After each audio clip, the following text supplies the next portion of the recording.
할렐루야. 할렐루야. 눈을 뜨세요.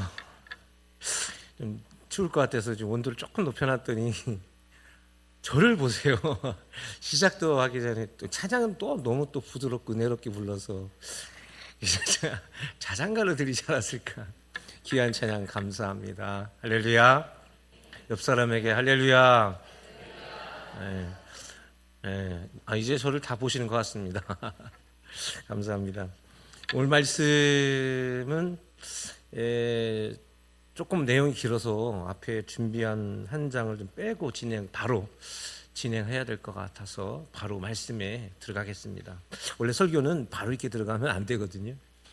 말씀을 왜 이런 이야기를 하게 되는지에 대한 설명이 들어가야 되는데 설명을 빼고 바로 직접 말씀을 한번 들어가 볼게요. PPT를 먼저 한번 볼까요? 자, 오늘 우리가 보는 말씀은 무리를 걸으신 예수님에 대한 이야기죠. 그래서 예수님의 수상보행이라 부릅니다. 외국 영화에서 보면 예수님이 무리를 걸으신 장면을 굉장히 많이 부각시키죠.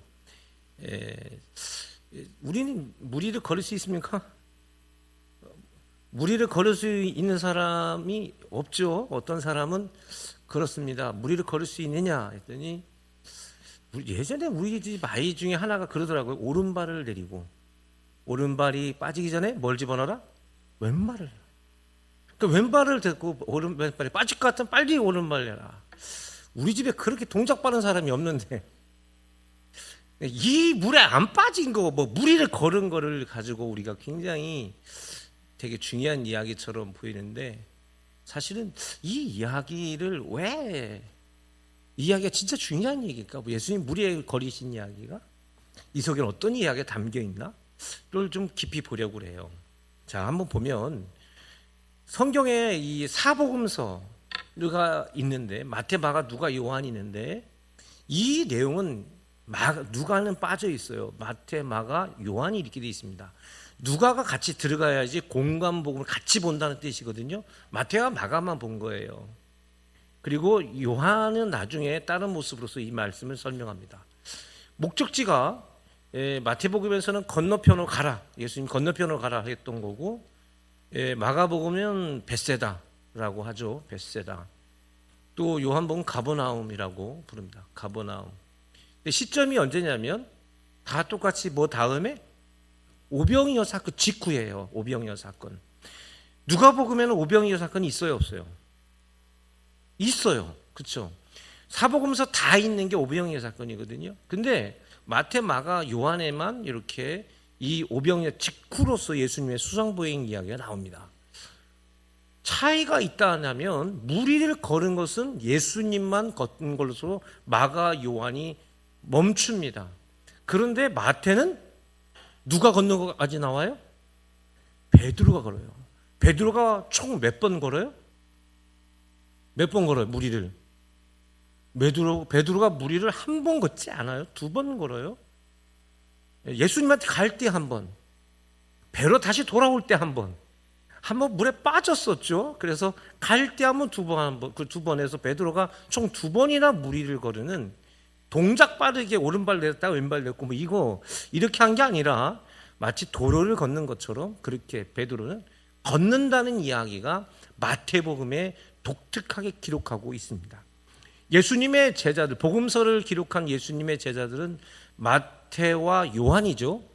예수님의 제자들 가운데 마태와 요한 예수님의 직접 제자들입니다. 그런데 요한은 복음서를 기록한 내용이 자기의 특별한 고백적 언어로서 기록되어 있기 때문에 사건 전개의 중심으로서만 보았을 때 마태가 가장 정확하게 이 상황을 목격했을 것이다. 목격자로서 마태복음의 그런 이야기들, 그러니까 베드로가 걸었던 이 모습은 마태가 다른 누구보다도 정확하고 명확하게 볼 수 있었던 것뿐만 아니라 마태가 보았을 때는 베드로가 걷는 장면이 중요했을까요? 안 중요했을까요? 중요하니까 기록됐겠죠. 요한은 봤을까요? 못 봤을까요? 베드로가 걸었던 거 봤겠죠. 왜? 무리를 걷는, 예수님이 걷는다는 것은 메시아로서 그 위대한 장면일 수 있겠지만 사람이 무리를 걷는 것은 보통 놀라운 거 아니지 않습니까? 근데 이 요한은, 제자 요한은 베드로를 별로 안 좋아했어요. 그래서 베드로가 뭔가 잘하는 거는 웬만하면 다 뺍니다. 못하는 것만 일부러 막 들추는, 그게 요한의 모습이죠. 아마 그렇지 않았으면 요한복음에도 베드로가 걸었던 모습이 나왔을지 모르겠습니다만, 마태는 베드로가 무리를 걸은 장면을 이렇게 기록하는 걸 볼 수 있습니다. 마태의 독특한 시각을 우리가 볼 수 있습니다. 저는 이 마태복음을 여러분들에게 강의를 하면서 중요하게 보고 있는 게 뭐냐면, 마태는 현장에서 예수를 본 사람입니다. 그렇죠. 그러니까 현장의 예수님을 있는 그대로 담백하게 다 끌어내릴 수 있는 사람이 마태였던 거예요. 그래서 마태복음을 통해서 우리는 마태가 그려내는 예수님을 만난다는 아주 중요한 것이 있습니다. 그래서 마태복음 볼 때마다 누구를 봐야 돼요? 현장에 있었던 인간 예수님을 발견하는 것이 매우 중요합니다. 또한 두 번째 중요한 게 뭐냐면, 예수님을 통해서 변해가는 누구? 예수님을 통해서 변화가는 제자일까요? 아니면 본인일까요? 본인이죠. 자기가 예수님을 설명하잖아요. 그 설명하면서 실제는 지금 누가 변하고 있는 겁니까? 본인 자신이 변하고 있는 거죠. 마태복음을 통해서 제가 강조하고 싶은 건 뭐냐면, 이 말씀을 통해서 목사가 여러분들에게 예수를 그려낼 때 여러분들이 그 그려진 말씀을 통해서 누가 변화되어야 되는 겁니까? 여러분 자신들이 변화되어져야 하는 거죠. 내가 예수님께서 원하시는, 예수님이 바라시는 그 모습으로 변화되어져 가는 그런 모습들, 마태를 통해서 마태가 변해져 가는 모습들을 우리가 발견해내야 됩니다. 오늘이 바로 그 이야기예요. 자, 22절 말씀 한번 볼까요? 22절 말씀 다 같이 시작.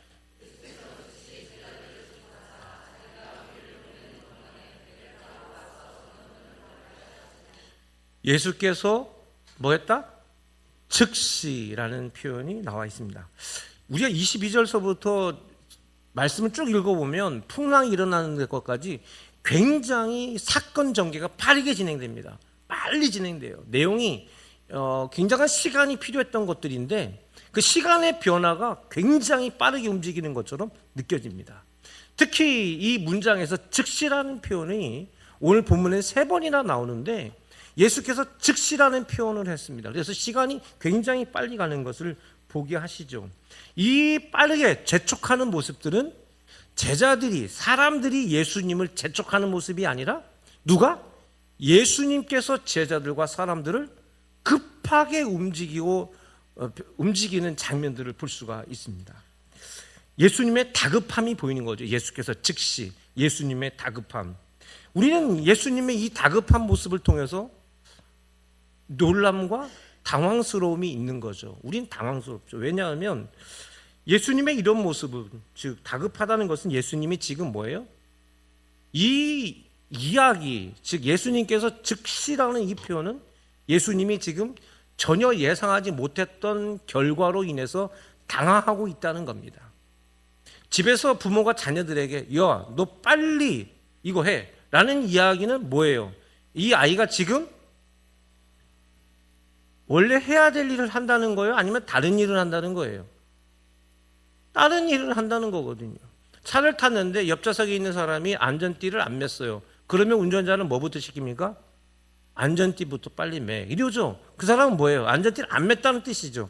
즉시라는 표현은 예수님이 상당히 당황했다는 뜻입니다.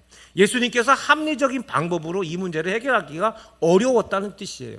그래서 우리가 예수님께서 즉시라는 이 표현을 통해서 우리는 사실 당황스러워요. 왜냐하면 예수님이 하시는 일들, 우리는 예수님에 대한 선입견이 있어요. 어떤 선입견이냐면 예수님은 항상 모든 것에 좋은 대답이 있다고 생각하는 거예요. 예수님은 항상 우리한테 뭔가 명쾌한 대답이나 사람으로서 할 수 없는 놀라운 응답력들을 보여줄 거라고 생각하죠. 그래서 예수님이 당황한다는 것은 우리로서는 조금 낯설죠. 예수님이 당황한다? 어떻게 예수님이 당황할 수 있어?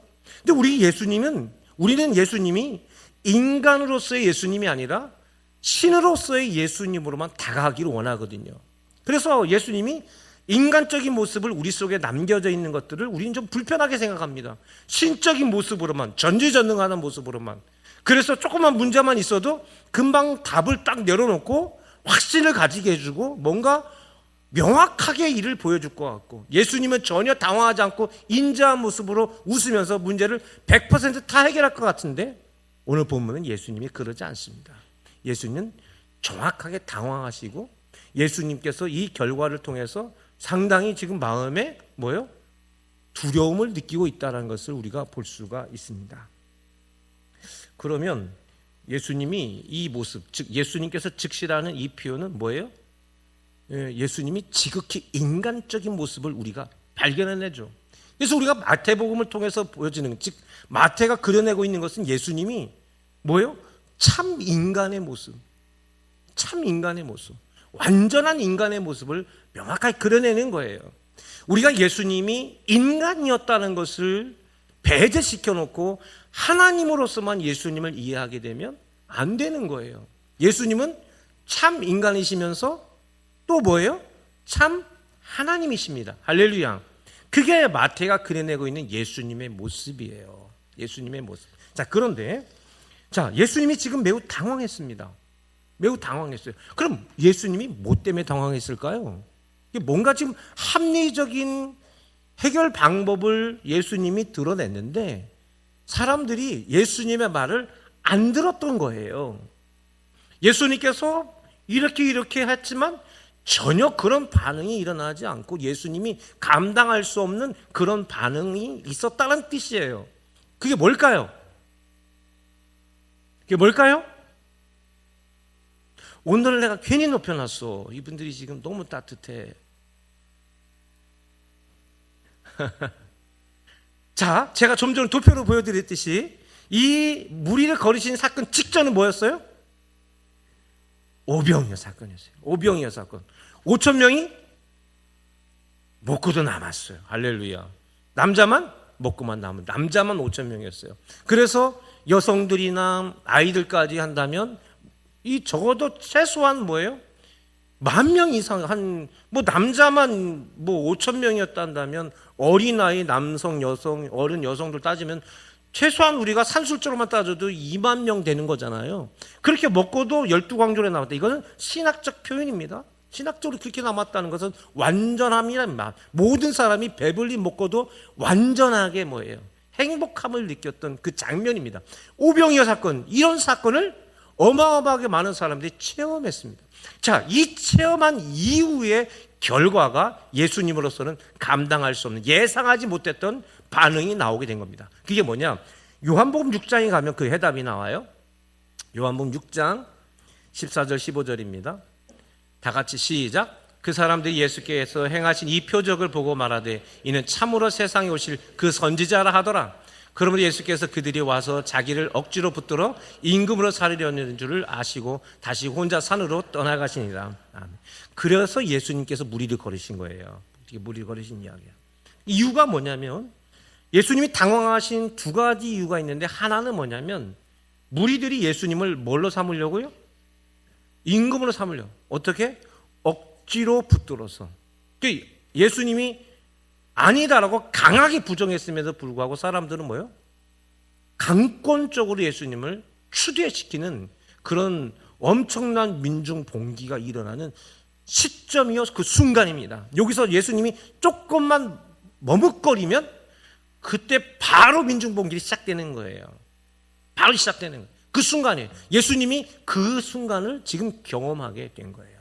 아무리 예수님이 막아도 막아낼 수 없는 어마어마한 사람들이 막 밀집하게 되고 엄청난 봉기가 일어날 수 있는 그 전쟁 직전의 상황까지 가게 된 겁니다. 이게 오병이어 사건에 우리가 많은 사람이 우리 예수님 참 위대하시구나라는 기적을 이야기하는 그 결과로서는 엄청난 충격적인 사건이 일어나게 된 겁니다.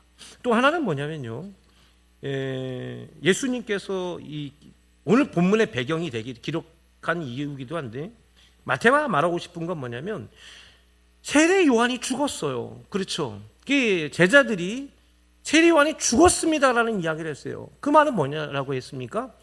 당신 이제 어떡할 거냐 말이에요. 사람들이 저렇게 움직이고 있는데 또 지금 이 엄청난 사람을 먹였어요.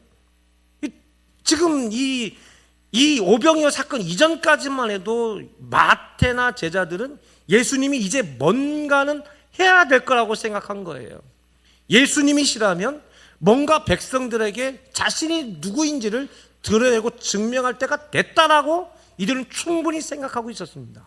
그런데 오병이어 사건이 일어나자마자 마태를 포함해서 제자들은 어떤 생각을 가졌을까요? 그러면 그렇지.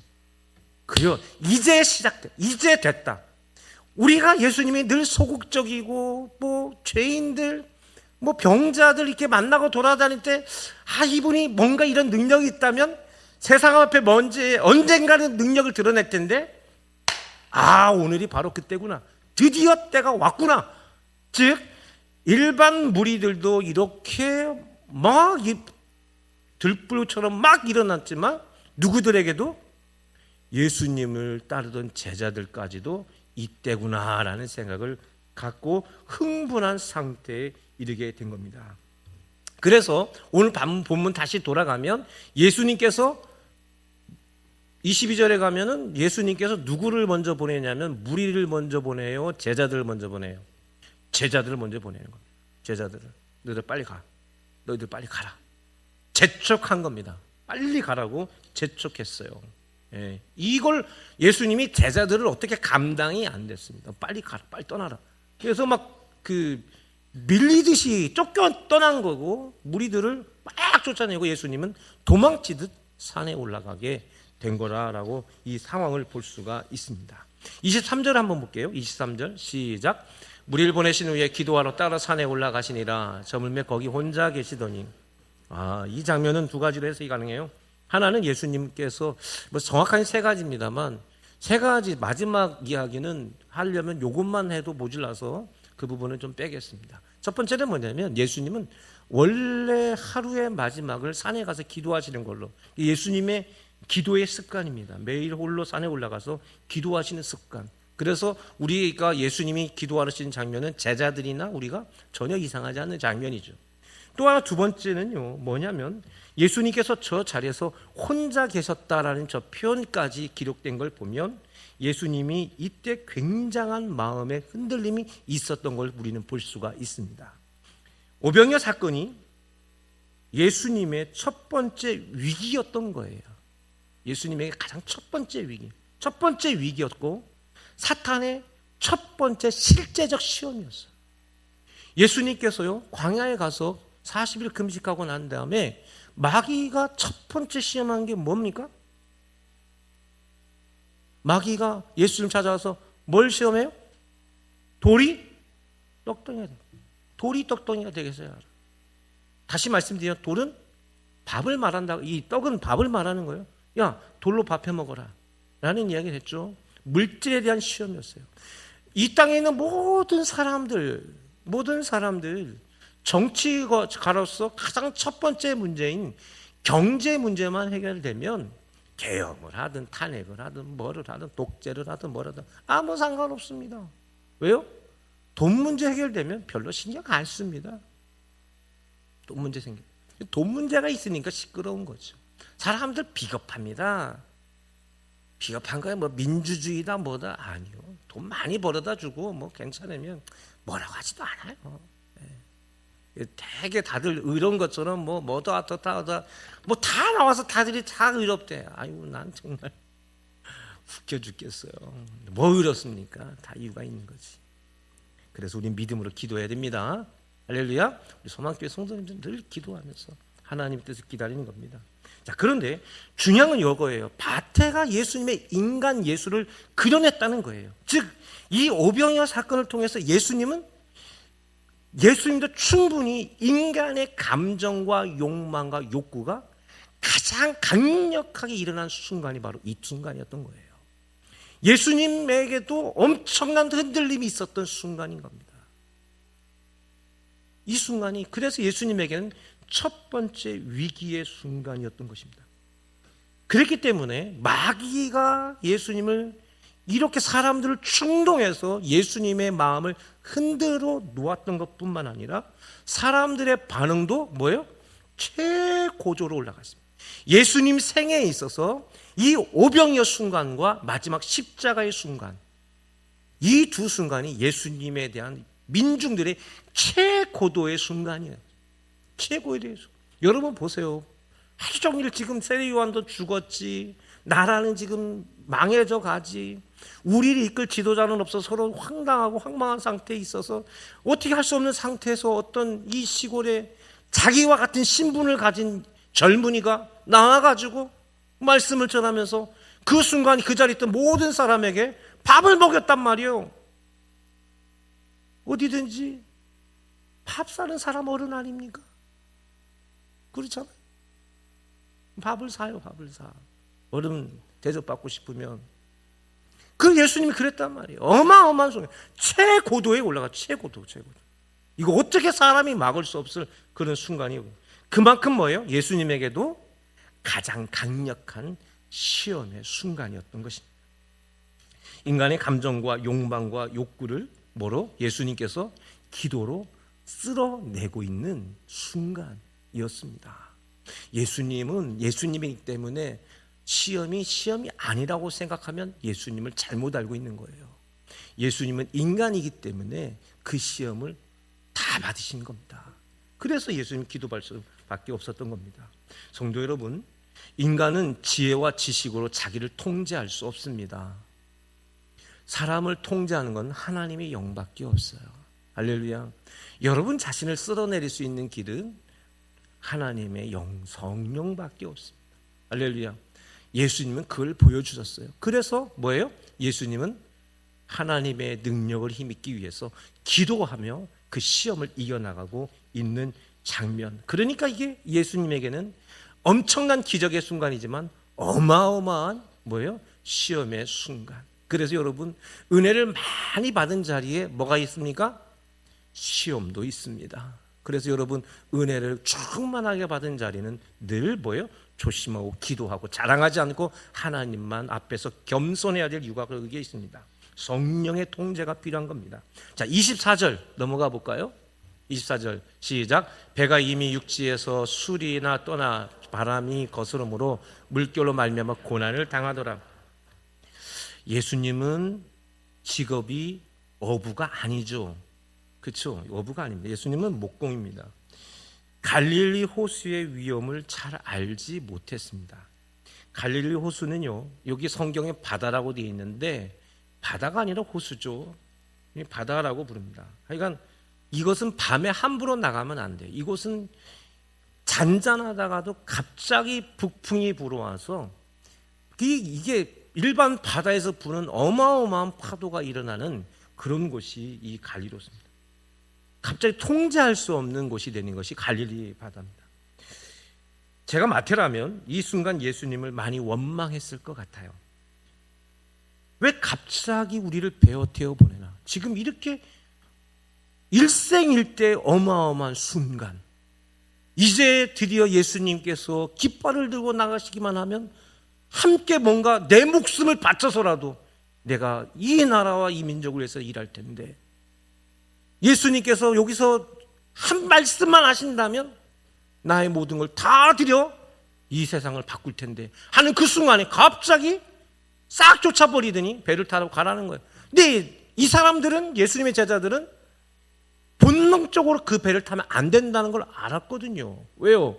밤에 배 타고 나가면 위험하다는 걸 이분들은, 이 사람들은 다 알고 있었습니다. 누구만 몰라요? 예수님만 몰라요.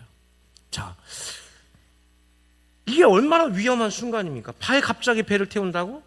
선생님 갑자기 왜 이런 얘기를 하지? 이렇게 갑자기 뭐예요? 마음속에 예수님 왜 갑자기 이러시나? 이래서 24절을 읽으면 무엇을 잃어버리게 하냐면, 앞에 무엇을 싹 잃어버리게 만듭니까? 오병이어의 기적을 완전히 싹 지워버리는 순간이 바로 24절 말씀이에요. 어마어마한 기적을 체험했잖아요. 어마어마한 기적을 싹 체험했는데 순식간에 모든 기적들을 싹 지워버리는 순간이 24절 말씀이에요. 물결에 고난을 당하더라. 싹 지워버린 겁니다.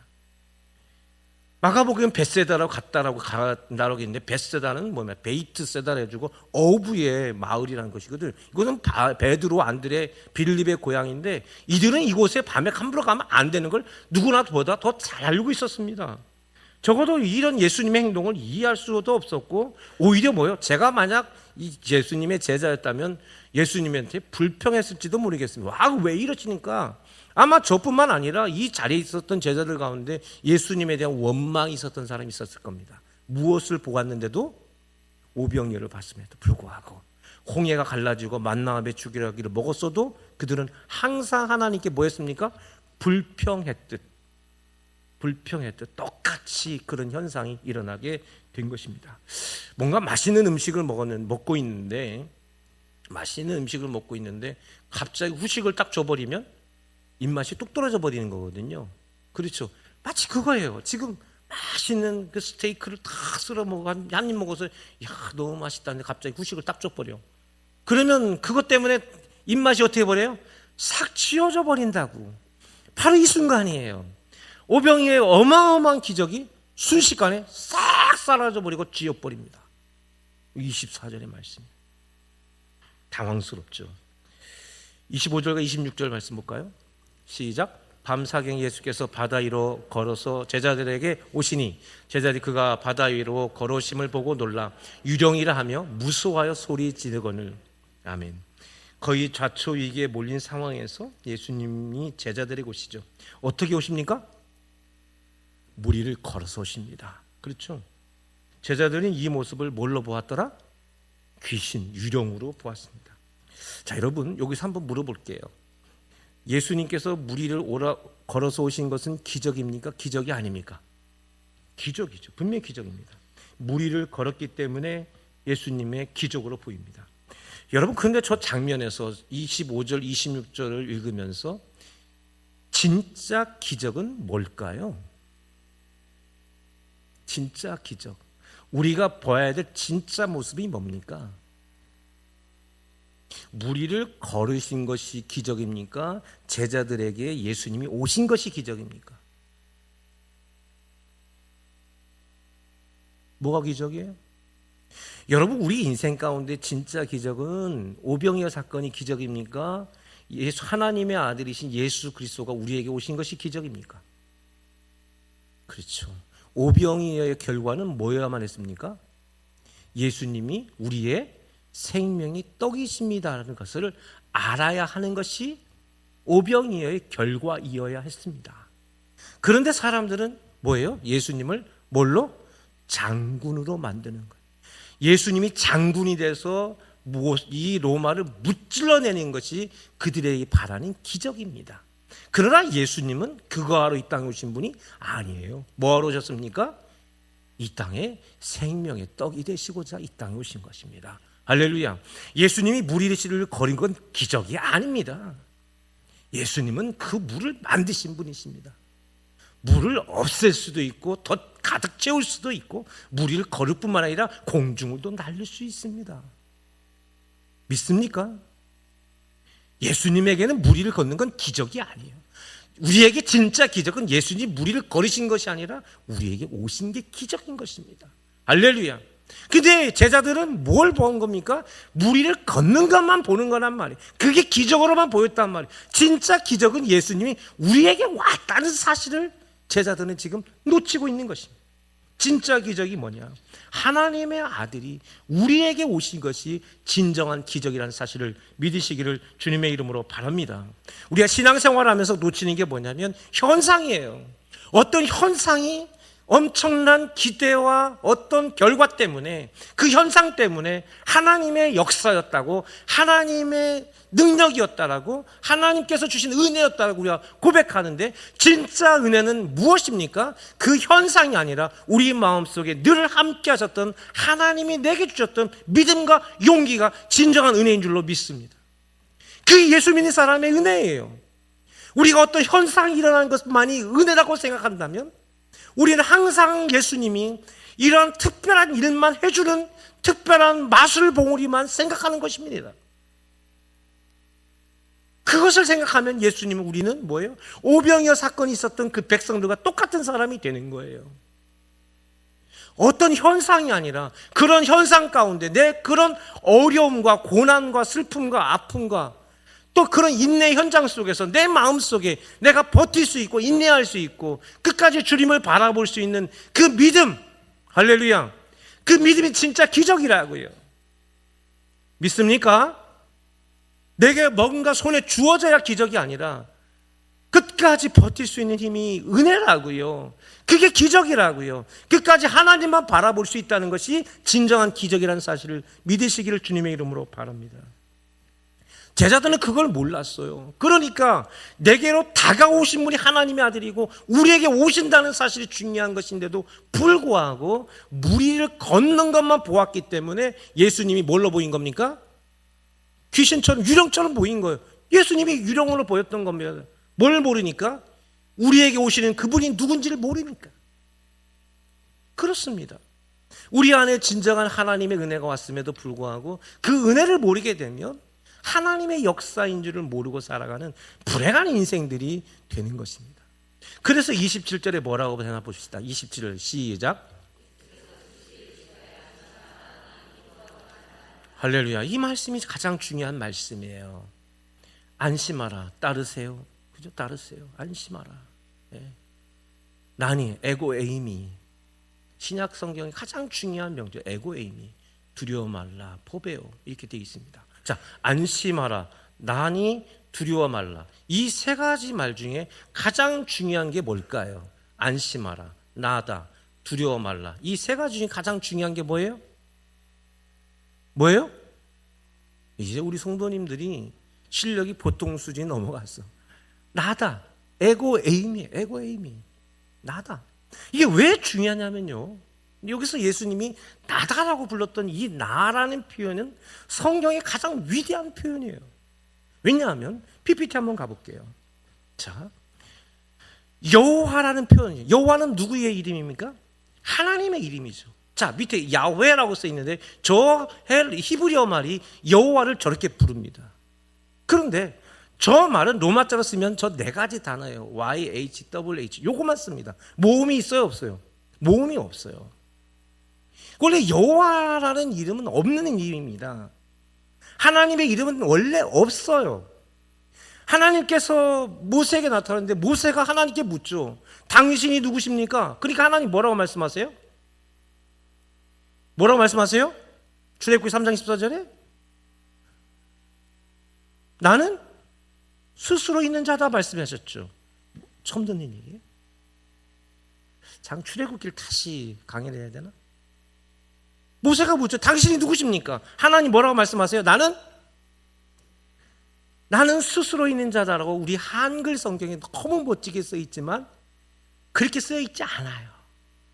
에고 에이미가 써 있어요. 나는 나다.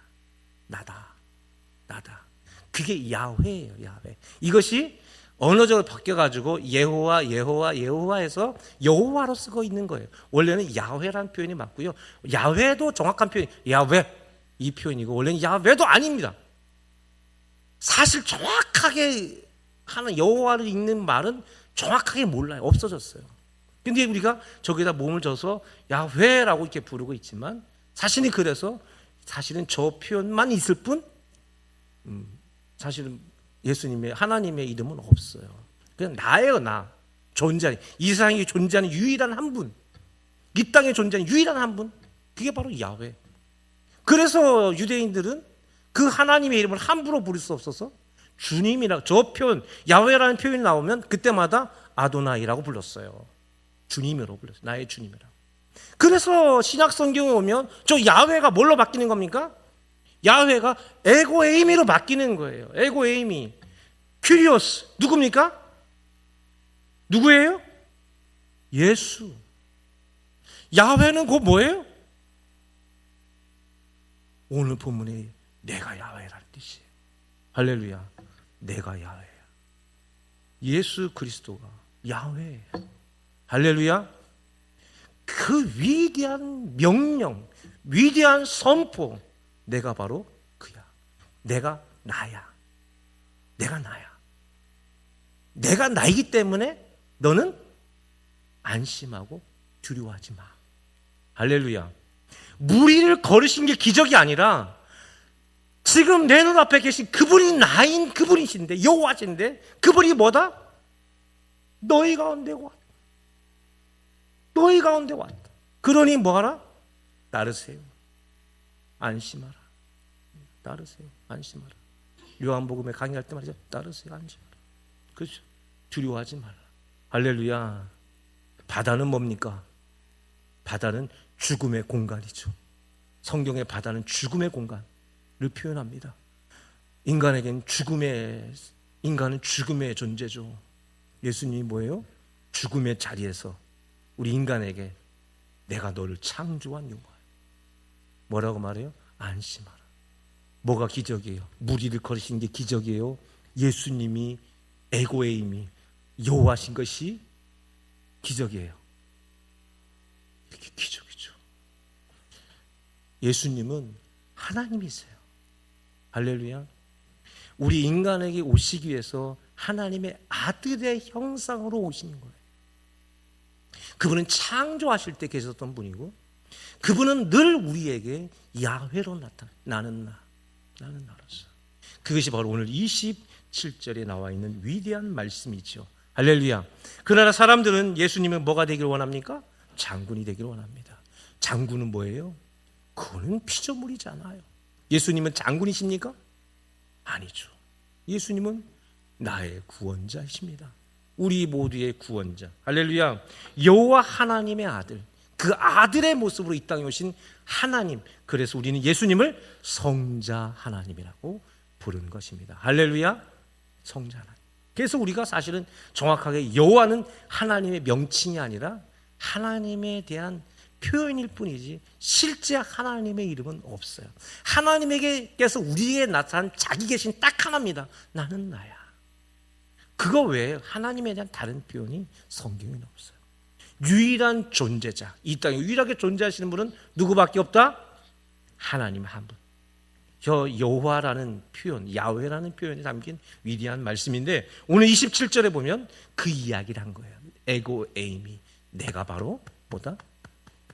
이 땅을 창조한 하나님이시다. 할렐루야. 위대한 선언을 하게 된 것입니다. 예수님은 풍랑의 고난을 통해서 제자들에게 감정, 욕망, 욕구를 싹 지워버리고, 그렇죠? 예수님께서 제자들에게 지금 뭐 하시는 거예요? 싹 치워버려라.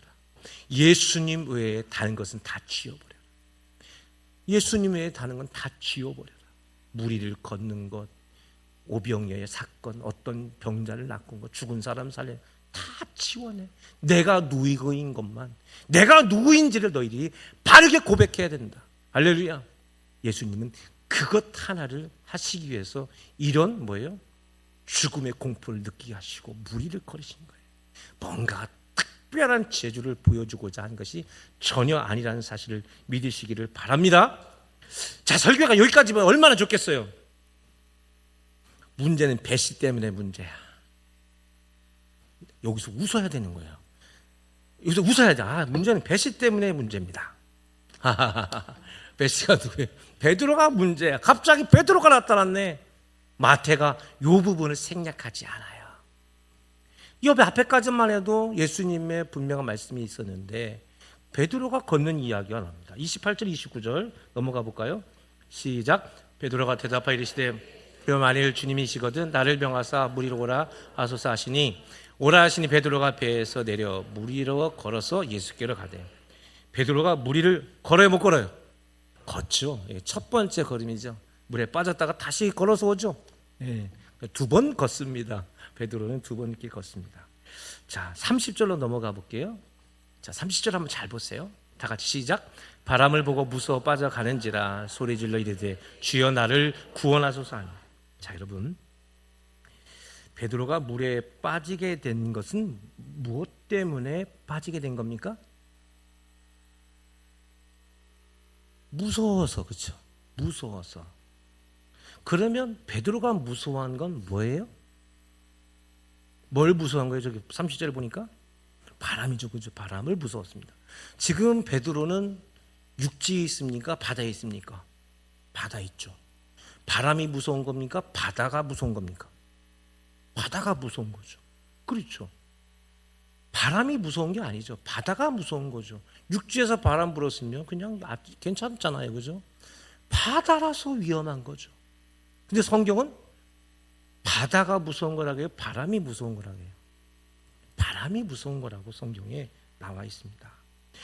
성경의 바람은요, 두 가지가 있어요. 죽음의 바람과 생명의 바람이 있어요. 뭐가 있다? 죽음의 바람과 생명의 바람. 저 바람은 생명의 바람일까요? 죽음의 바람일까요? 죽음의 바람이죠. 왜요? 저걸 보고 무서워 죽어가니까요. 성경에서 이 바람을 아네모스라고 되어 있습니다. 바람입니다. 말 그대로 바람. 죽음의 바람이죠. 그러면 생명의 바람은 뭘까요? 생명의 바람. 사도행전 2장 1절에서 4절까지의 말씀에 보면 이런 말씀이 있습니다. 오순절 날이 이미 이름에 그들이 다 같이 한 곳에 모였더니 2절 다 같이 시작. 하늘로부터 급하고 강한 바람 같은 소리가 있어 그들이 앉은 온 집에 가득하다. 아, 하늘로부터 급하고 강한 바람이 불었네요. 이 바람은 뭘까요? 아네모스라고 기록되지 않아요. 뭐라고 되어 있습니까? 푸뉴마라고 되어 있어요. 푸뉴마, 생명의 바람입니다. 생명의 바람이 푸뉴마라고 되어 있어요. 자, 3절 4절로 넘어가 볼게요. 마치 불의 혀가처럼 갈라지는 것들이 그들에게 보여 각 사람 위에 하나씩 임하여 있더니 4절 시작. 다른 언어를 말하기 시작하니라. 마가의 다락방이 성령 충만한 역사인데, 성령의 충만한 성령, 성 하기오스, 영 푸뉴마, 하기오스 푸뉴마. 2절에 급하고 강한 바람 푸뉴마, 성령 하기오스 푸뉴마. 바람은 죽음의 바람이 있고 생명의 바람이 있어요. 죽음의 바람은 아네모스, 일반 바람입니다. 세상에서부터 불어온 바람입니다. 그런데 하늘로부터 오는 바람이 있어요. 그게 뭐예요? 푸뉴마예요. 그 바람을 거룩한 바람, 하기오스 푸뉴마라고 부르는데, 이 거룩한 바람을 성령이라고 부르요. 할렐루야. 그 성령의 바람은 무슨 바람이에요? 생명의 바람. 무슨 바람이 불어와요? 생명의 바람. 할렐루야. 할렐루야. 성경에는요, 죽음의 바람이 있고 생명의 바람이 오는데, 지금 베드로는 죽음의 바람을 보고 무서워한 거예요. 그런데 예수님께서 이 땅에 오셔서 우리에게 뭘 약속했냐면, 하늘로부터 오는 거룩한 바람, 성령, 푸뉴마를 약속해 주셨어요. 여러분, 마태복음의 결론이 뭡니까? 마태복음의 결론이 뭐예요? 아버지와 아들과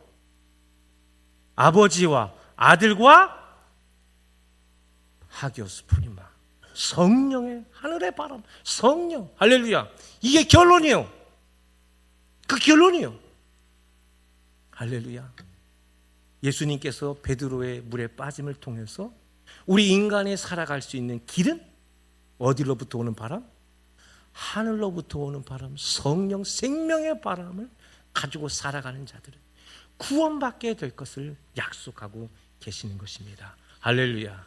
그래서 우리 믿음의 사람의 참된 기적은 이 땅에서 일어난 어떤 현상이 아니라 내 안에 역사하신 성령님이세요. 할렐루야. 성령 충만한 여러분 될 수 있기를 주님의 이름으로 바랍니다. 그래서 마지막 32절 33절을 한번 봅시다. 마지막입니다. 32절 33절. 자, 베드로가 딱 들어왔어요. 32절 다 같이 시작. 배에 함께 오름에 바람이 그치는지라 배에 있는 사람들이 예수께 절하여 이르시되 진실로 하나님의 아들이로소이다 하니라. 아멘. 할렐루야. 예수님께서 세상으로 오는 바람을 다 그치가시죠. 예수님께서 그 배에 타시니까. 그리고 베드로와 또 제자들이 구원받게 되는 그런 이야기가 이 장면입니다. 예수님께서 그 배에 타시니 생명의 바람이 불어왔죠. 생명의 바람은 누구를 통해서 오십니까? 예수 그리스도. 왜요? 예수님은 하늘로부터 오신 분이기 때문에, 하늘로부터 오신 그분께서 하늘로부터 오는 바람, 거룩한 바람, 생명의 바람, 성령을 약속해 주셔서 우리가 살게 되는 것을 믿으시기를 주님의 이름으로 바랍니다. 그랬더니 그 배에 있던 사람들이 예수를 뭐라고 부릅니까? 뭐라고 불러요? 할렐루야. 할렐루야. 여러분, 배에 있던 사람은 누구일까요? 제자들이죠. 그렇죠? 정확하게 누구일까요? 이게 바로 마태예요. 마태. 이 순간 마태가 처음 예수님의 사람이 아니라 하나님의 아들인 걸 처음으로 경험한 순간이에요. 그 마태복음에는 이때 하나님의 아들로서이라는 말이 첫 번째 고백이에요.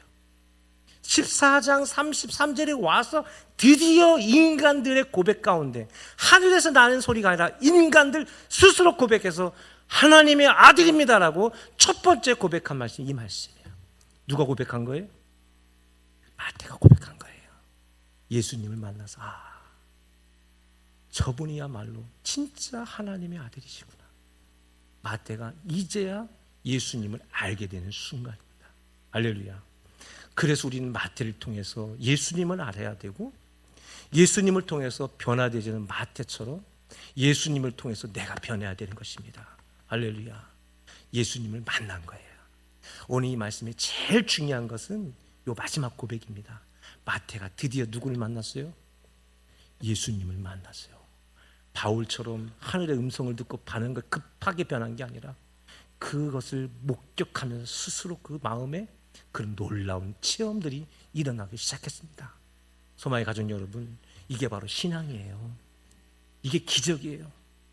나도 모르게 저분이 진짜 하나님의 아들이구나. 이거는 요한이 몰랐죠. 누구만 알았습니까? 마태만 알았죠. 왜요? 자기 고백이니까. 마태가 드디어 예수님을 만난 순간입니다. 할렐루야. 이게 얼마나 멋져요. 내가 예수님을 만난다는 게 얼마나 멋진 순간입니까? 이 말씀을 보면서 얼마나 감동받았는지 모릅니다. 마태가 예수님 만났구나. 마태가 예수님 진짜 만났구나. 여러분도 이 예수님을 만나보시기를 주의 이름으로 바랍니다. 아버지 하나님, 감사합니다. 마태가 예수님을 만났습니다. 이 말씀에 놀라운 기적